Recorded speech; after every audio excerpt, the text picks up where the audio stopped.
We revisit this image from the Doing What Works website, which showcases the teacher sitting on the carpet, creating a warm and positive environment for children to learn and develop new skills.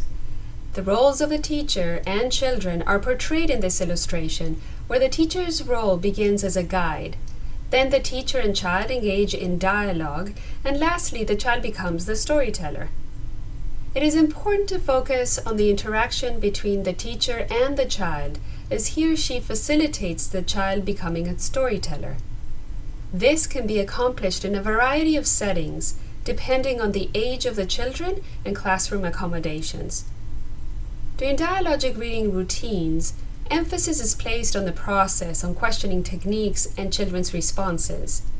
And as this image portrays, this practice is not only about the learning environment, but also about ensuring a balanced literacy approach that includes oral language and literacy development focused on preparing children for literacy success. You can download this image from the Resources tab in both Module 1 and 2. In responding to dual language learners' linguistic and academic needs, what else do we need to consider when setting the stage for dialogic reading? It is important to assess what children know about the topic once the book has been selected and groups have been formed. Teachers can elicit children's background knowledge by showing a few pages of the book and asking children WH questions, such as, what do you see in this picture? What do you notice is happening on this page? Where is the story taking place?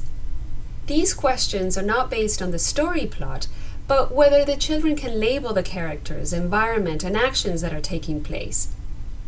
By documenting children's specific responses, teachers can effectively plan for a Level 1 lesson. This should take place before engaging students in dialogic reading through the 3-level framework. We need to understand that children who are dual language learners will show differences in their language development, and that this information is critical for the teachers to support their ongoing learning. For example, a child might not be able to communicate the words in English, this is called expressive language, but have understanding of the words, this is called receptive language. For example, when using the story The Little Red Hen, a child might not know the word hen in English, but recognize the picture and know the word in Spanish, which is gallina. Teachers can therefore elicit background knowledge in their home language to activate the part of the brain that holds the information so that children can access what they already know and build on. If teachers do not speak the child's language, they can ask questions such as, how do you know what this is in Spanish, or Korean, or sign language? Teachers can also share the stories with families a few weeks before the lesson begins and encourage families to read in their home language, not English. And remind families that doing so will facilitate their child's learning as well as the development of English language skills. There are additional scaffolding strategies that can be applied throughout the 3-level framework. We highlight these practices in the subsequent sections of this module.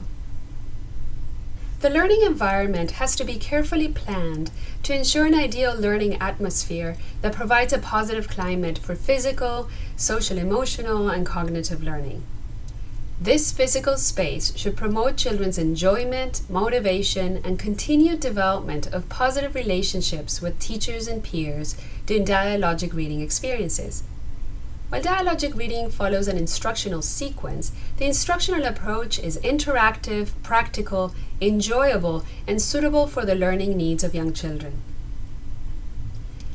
In order to choose an area in the classroom that promotes active participation, movement, and open-ended explorations within each of the levels of a framework, teachers can focus on selecting an area on the carpet so that both children and teacher are at eye level and there's enough space that allows for movement and exploration. Teachers can also access an outdoor area or switch between the two. The space selected should feel warm, positive, and comfortable for children. Teachers can avoid distractions by covering furniture or moving things around if convenient. As we embrace and implement the next generation Common Core State Standards for English language arts and English language development, the dialogic reading framework responds to the emphasis on an integrated model of literacy and interdisciplinary approaches for literacy teaching and learning. Dual language learners are supported by these interdisciplinary approaches that include theme and project-based learning in a meaningful context. Varied texts are purposeful, relevant, promote collaborative conversations, and utilize the richness of the different texts to develop productive and interpretive language skills. Learning centers provide hands-on, exploratory, and experiential spaces for authentic language use and expansion of vocabulary and concepts acquired during dialogic reading activities. These can be designed and available in both indoor and outdoor spaces. Additionally, teachers can capitalize on family partnerships by creating different venues for children to explore the dialogic reading stories with their families. Teachers can organize the homeschool connection activities and create a welcoming space to encourage parents to read in their home language during arrival and after school. Watch Mr. Argandoña as he builds background knowledge and assesses students' vocabulary in a transitional kindergarten classroom in Los Angeles Unified School District in California. Open up. This is the book that I want to share with you today. And the title of the book is Leo the Late Bloomer. Can you repeat that with me? Leo the Late Bloomer. Now, raise your hand. Who do you think Leo might be by looking at the front cover? Who do you think Leo is? Who do you think Leo is?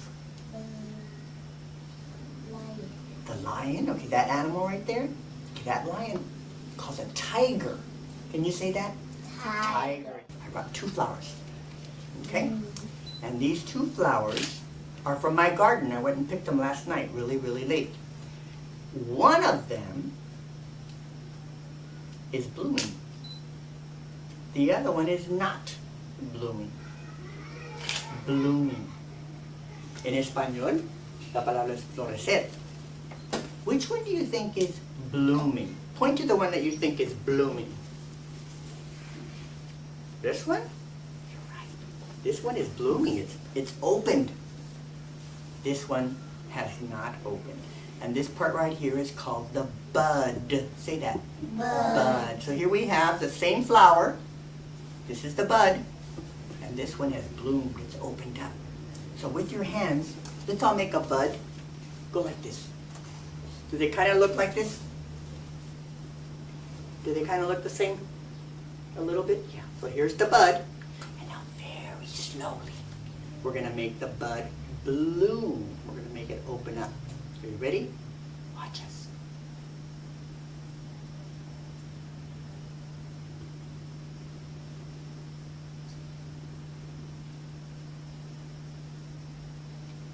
What did the flower do? It bloomed, it opened up. During this video clip, Mr. Argandoña used a variety of strategies to elicit background knowledge, such as encouraging the use of the home language, incorporating realia, asking WH questions, and incorporating a partner share activity.